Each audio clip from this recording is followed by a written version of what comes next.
Good afternoon, everyone. I am Shruti Joshi from the team Deep Drawing. First of all, let me introduce my team members: Sneha Pandey, Nitin Aryan, Parvati Sharma, Akanksha Nayak, Amisha Raut, and Ajit Kumar Kar. So, let me begin by explaining the deep drawing process.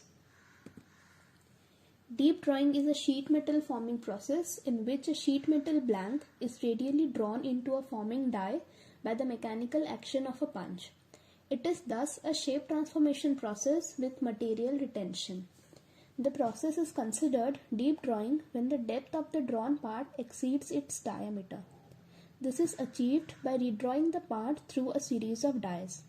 The flange region, that is, sheet metal in the die shoulder area, experiences a radial drawing stress and a tangential compressive stress due to the material retention property.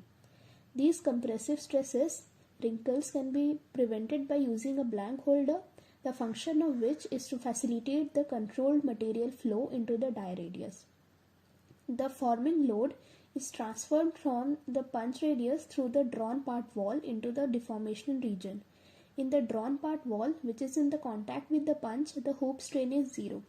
Due to tensile forces acting in the part wall thinning is prominent and results in an uneven part wall thickness, such that the part wall thickness is lowest at the point where the part wall loses contact with the punch, that is, the punch radius.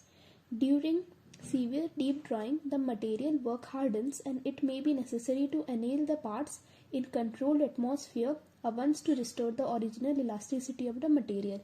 Over to Akanksha. Good afternoon. Now let's discuss about some of the important factors of deep drawing.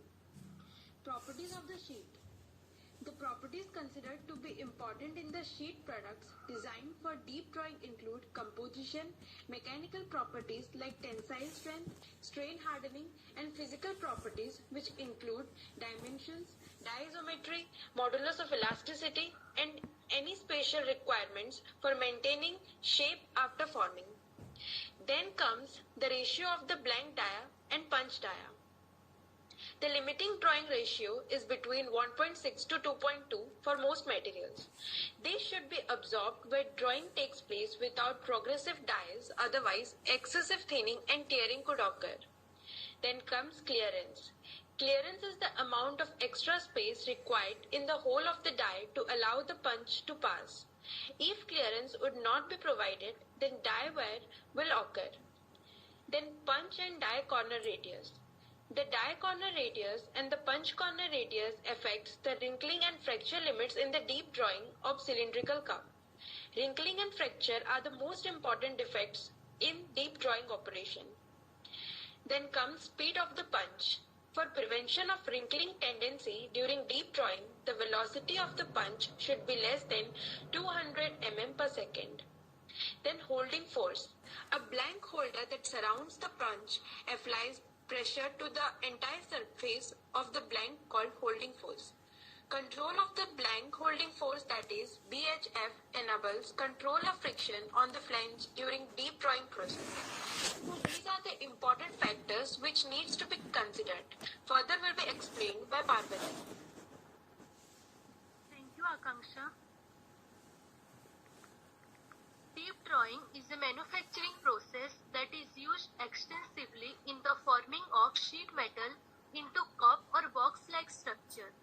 Pots and pans, cooking containers, sinks, automobile parts such as panels and gas tanks are among a few of the items manufactured by sheet metal deep drawing. This process, sometimes called drawing, a basic deep drawing operation could be the forming of a flat sheet into a three-dimensional cup or a box. The shape of a deep drawn part is not limited to a circle or square. More complex shapes are possible. However, as the complexity goes up, the manufacturing difficulties increase rapidly. It is the best to design the shape of a deep drawing to be as simple as possible. For the primary sheet metal deep drawing process, the part will have a flat base and a straight side. Deep drawing of sheet metal is performed with a punch punch and die. The punch is the desired shape of the base of the part once drawn. The die cavity matches the punch and is a little wider to allow for its passage as well as clearance. One major factor in deep drawing is the die corner radius and the punch corner radius. When cutting sheet metal, the punches and the die edges do not have a radius. Sharp corner on the punch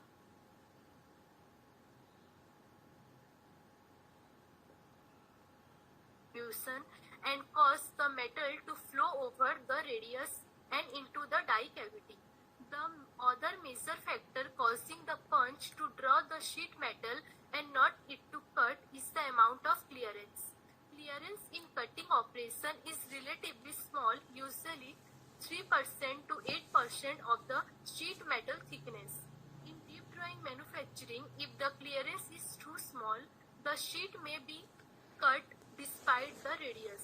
Clearance in sheet metal manufacturing is greater than the sheet thickness and its value is from 107% to 115% of the sheet thickness.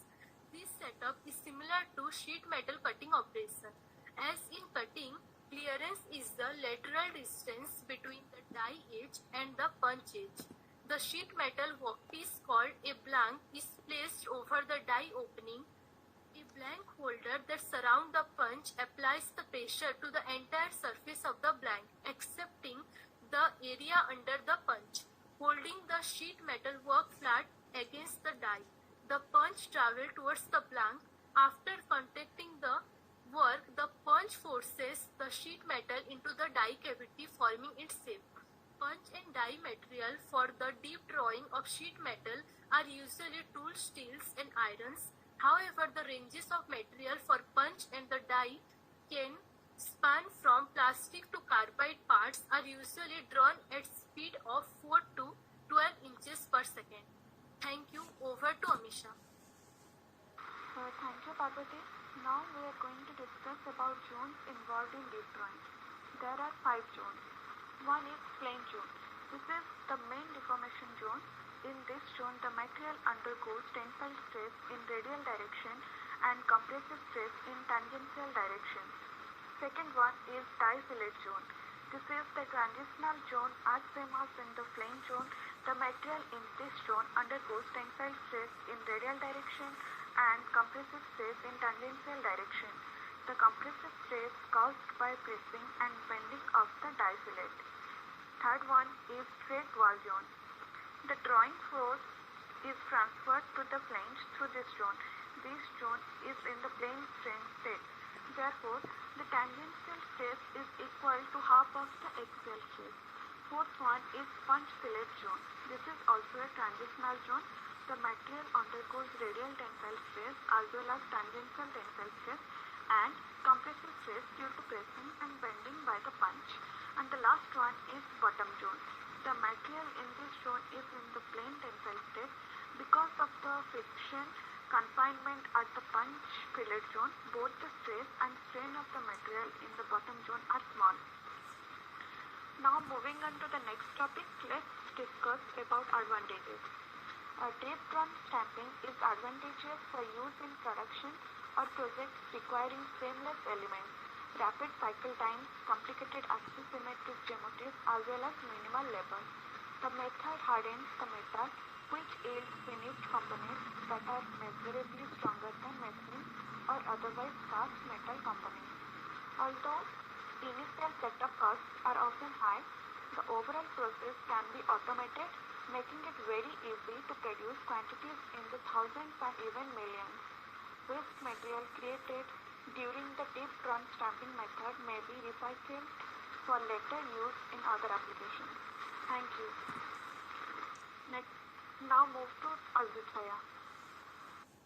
Thank you, Amisha. Now let's talk about disadvantages. Apart from the benefits, one of the main disadvantages to the deep drawing process is that it isn't valued as effective in small quantities.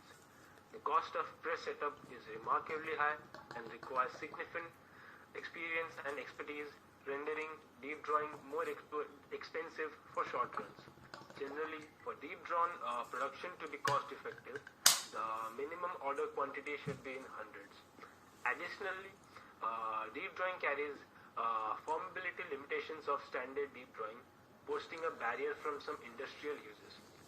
Radial drawing stress and tangential compressive stress are common concerns, as the stresses may result in wrinkling, fracture and cracking in some processes. Next to Sneha. Thank you. So I will be speaking about defects in deep drawing. There are various defects in deep drawing such as tearing. Tearing is the maximum thinning of the cup wall that occurs near the base.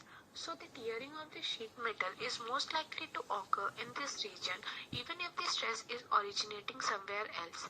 Next, excessive thinning. This is the reduction in thickness in areas of the sheet metal. Wrinkling.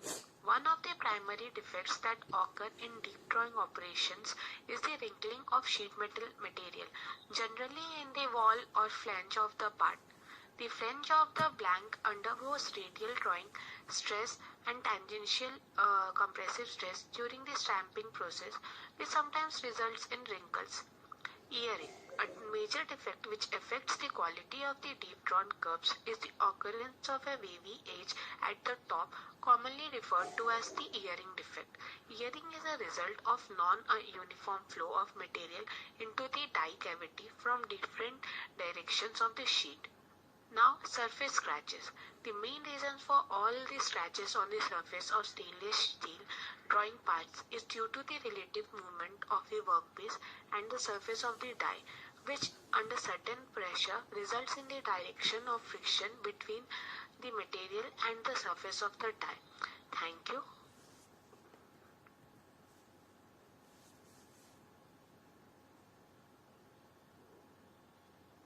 So now we begin our discussion by addressing some commonly asked questions on deep drawing process.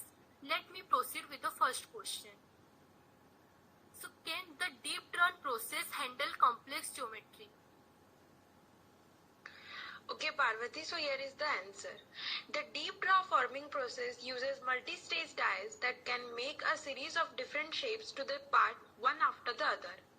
By starting with a basic shape, the adding cups, slots and many other features, the process can produce parts with some very intricate designs. Add to that value-added operations such as power coating, name stamping and finishing, and the deep draw process becomes an almost one-step solution. Okay, so here is the question from my side. Dies are very expensive, right? Isn't it cheaper to use machining centers? Okay, so while there is cost associated with the initial die, once the process is underway, the high production rates more than compensate for initial cost. The deep draw process is low maintenance and requires very little labor, making it one of the most cost-effective methods around on a part-per-part basis. Using in-house precision machine shops, most deep draw suppliers have the tools and experience to keep your die healthy and running smooth for a long time. So here comes the another question, and that is the deep draw forming process limited by material type? The deep drawn process can handle materials ranging from stainless steel to custom alloys. Even the toughest metals can be deep drawn using the right die and press setups and plenty of experience. With low maintenance cost, minimal labor and high quantity standard, all the lower part prices of almost any manufacturing method, it becomes obvious why the deep draw forming process is gaining such a strong following. As technology advances, so does the industry, creating a future limited only by imagination. That's all from our team. Thank you and have a good day.